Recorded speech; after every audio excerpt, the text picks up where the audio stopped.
Hello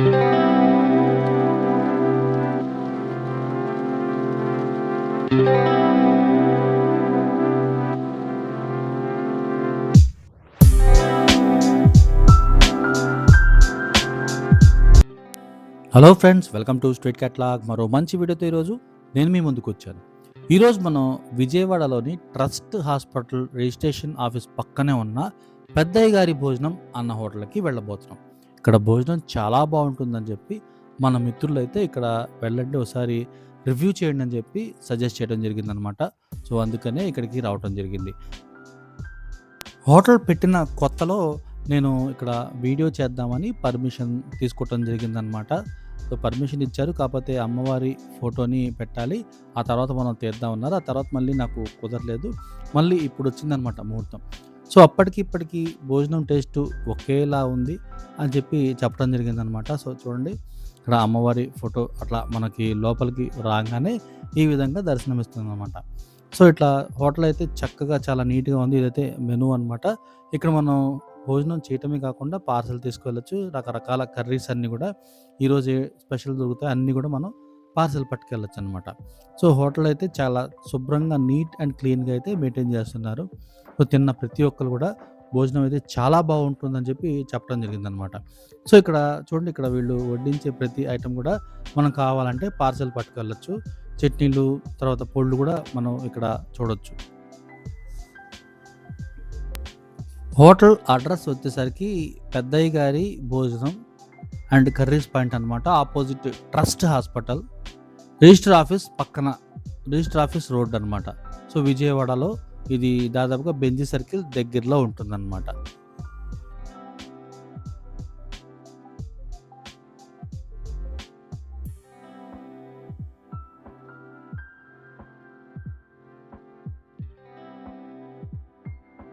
ఇక్కడ భోజనంతో పాటు non వెజ్కి సంబంధించి 2 ఐటమ్స్ మాత్రమే దొరుకుతాయి. ఒకటి కోడిగుడ్డు, రెండోది చికెన్ ఫ్రై అనమాట. ఈ 2 మాత్రమే నాన్ వెజ్కి సంబంధించినవి దొరుకుతాయి. తక్కిందంతా కూడా వెజ్జే ఉంటుంది. సో తక్కిన ఇంకా ఐటమ్స్ ఏమేమి ఉంటాయి అన్ని వివరాలు కూడా మనం నిర్వాహకులను అడిగి కనుక్కుందాం. మన దగ్గర ఏమేమి ఉంటాయి సార్?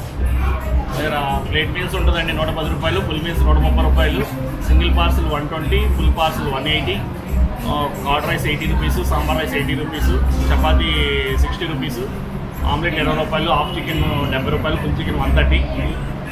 నాన్ వెజ్లో ఓన్లీ ఆమ్లెట్ అండ్ చికెన్ అండి. చికెన్ ఫుల్ అయితే 130, హాఫ్ అయితే 70 రూపీస్. Okay sir. ఇవి ఓన్లీ మధ్యాహ్నం లంచ్ అండి 11 to 4 వరకు ఉంటుంది. Okay sir. ముఖ్యంగా గమనించాల్సిన విషయం ఏంటంటే ఇక్కడ మధ్యాహ్న భోజనం మాత్రమే ఉంటుంది, సాయంత్రం ఈ హోటల్ అయితే ఉండదు. చూడండి, ఇక్కడ మనకి బల్ల మీద పచ్చళ్ళు మరియు కొన్ని పొడులు అయితే పెట్టడం జరిగింది. కావాలంటే మనం వాటిని కూడా వడ్డించుకొని తినొచ్చు అనమాట. సో చూడండి, చక్కగా మనం ఒక మంచి స్థలాన్ని చూసుకొని ఆ స్థలంలో మనం కూర్చోవటం జరిగింది. చక్కటి అరిటాకులో చక్కగా అరిటాకును శుభ్రం చేసి అందులో చూడండి మనకి భోజనం సంబంధించిన ఐటమ్స్ అన్నీ కూడా వడ్డించడం జరిగిందనమాట.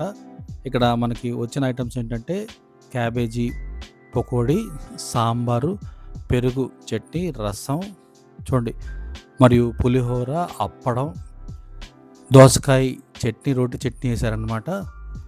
ఆ తర్వాత బంగాళదుంప పులుసు కూర మనకి వడ్డించడం జరిగిందనమాట. సో ముందుగా మనం పులిహోర ఏ విధంగా ఉందో రుచి చూద్దాం. కమ్మని రుచి, చాలా చాలా బాగుంది,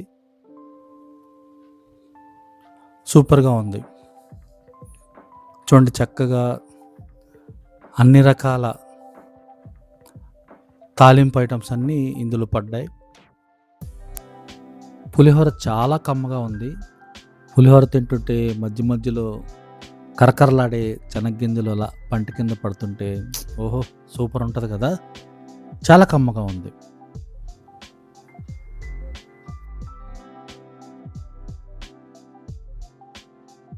ముందుగా మనకి వడ్డించిన బంగాళదుంప పులుసు కూరని మనం రుచి చూస్తున్నాం. చాలా కమ్మగా ఉంది, చక్కటి రుచి. లైట్గా మసాలాను దట్టించి ప్రిపేర్ చేసిన బంగాళదుంప కర్రీ అన్నమాట. చాలా రుచికరంగా ఉంది. ఇప్పుడు మనం పప్పుని రుచి చూస్తున్నాం. గట్టి పప్పు అనమాట. పప్పుల్లో నాకు తెలిసి 2 రకాల పప్పులుంటాయి. ఒక పప్పు వచ్చేసరికి చాలా గట్టిగా ఉంటుందనమాట, గట్టి పప్పు. రెండోది వచ్చేసరికి కొంచెం పల్చగా ప్రిపేర్ చేస్తారు. ఈ పప్పులో వీళ్ళు వడ్డించిన క్యాబేజీ పకోడీ చాలా చక్కని, కమ్మని రుచినైతే ఇస్తుంది. ఈ 2 రకాల పప్పుల్లో నాకు గట్టి పప్పు అంటే ఇష్టం. ఎందుకంటే మేము ప్రయాణాలు చేసేటప్పుడు మా అమ్మగారు గట్టి టమాటో పప్పు అయితే ప్రిపేర్ చేస్తారు. అసలు ఆ పప్పు అయితే సూపర్‌గా ఉంటుందనమాట. అందుకని గట్టి పప్పు నేను బాగా ఇష్టంగా తింటాను. ఇక్కడ చూడండి, ఇప్పుడు పెరుగు చారు రుచి చూస్తున్నాం మనం. చాలా బాగుంది, చాలా కమ్మగా ఉంది. ఇప్పుడు మనం రసం, మిరియాల చారుని రుచి చూస్తున్నాం. చక్కగా మిరియాల చారులో అప్పడం కానీ, లేక ఏదన్నా కర్రీ అంటే బంగాళదుంప కర్రీ వీళ్ళు వడ్డించారు కదా, ఆ కర్రీలో అయితే ఇది చాలా బాగుంటుంది. అప్పడంలో కూడా చాలా బ్రహ్మాండంగా ఉంది. రెగ్యులర్ అప్పడం కాదు ఇది, మసాలా అప్పడంలా ఉంది ఇది. అందుకని చాలా కమ్మటి రుచి వస్తుంది. ఇప్పుడు మనం సాంబారు వడ్డించుకుంటున్నాం. సాంబార్లో ముక్కలు కూడా చక్కగా దట్టించేసారు. సాంబార్ చాలా చిక్కగా ఉంది. ఇక సాంబార్ విషయానికి వస్తే చిక్కగా ఉందా, పలచగా ఉందా అన్న విషయం పక్కన పెడితే, టేస్ట్ మనం చూడాల్సి ఉంటుంది. పప్పుల్లా కాదు, సాంబార్లో ముక్కలు కానీ, సాంబార్ కానీ చాలా రుచికరంగా ఉంది, చాలా కమ్మగా ఉన్నాయి. అందులో చక్కగా కాచిన నెయ్యిని వీళ్ళు అలా దట్టించి వెళ్ళారు. అసలు నోట్లో పెట్టుకుంటుంటే అలా వెళ్ళిపోతుంది. చాలా రుచికరంగా ఉంది, కమ్మని భోజనం అనమాట. ఇక సాంబారు రెండోసారి కూడా వడ్డించుకున్నానంటే ఎంత రుచికరంగా ఉందో మీరే అర్థం చేసుకోవచ్చు. చాలా కమ్మగా ఉంది. ఇక్కడ మొదటిగా మనకి స్వీట్ కూడా వీళ్ళు వడ్డించడం జరిగిందనమాట. స్వీట్‌లో వీళ్ళు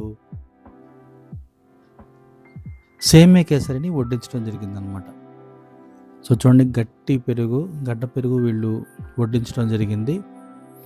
చక్కగా గడ్డ పెరుగుని అలా కలుపుకొని అలా తింటే సూపర్‌గా ఉంది అసల. చాలా కమ్మగా ఉంది పెరుగైతే. సో చూడండి, ఇక్కడ కేసరి ఇచ్చారు. కేసరి కూడా చాలా బాగుంది. చక్కగా యాలకులు వేసి ప్రిపేర్ చేసిన కేసరి అనమాట. ఫైనల్‌గా మనకొచ్చిన బిల్లు. వీడియో నచ్చిందని అనుకుంటున్నాను. ఇటువంటి మరిన్ని వీడియోస్ కోసం మన ఛానల్‌ని సబ్స్క్రైబ్ చేసుకోండి.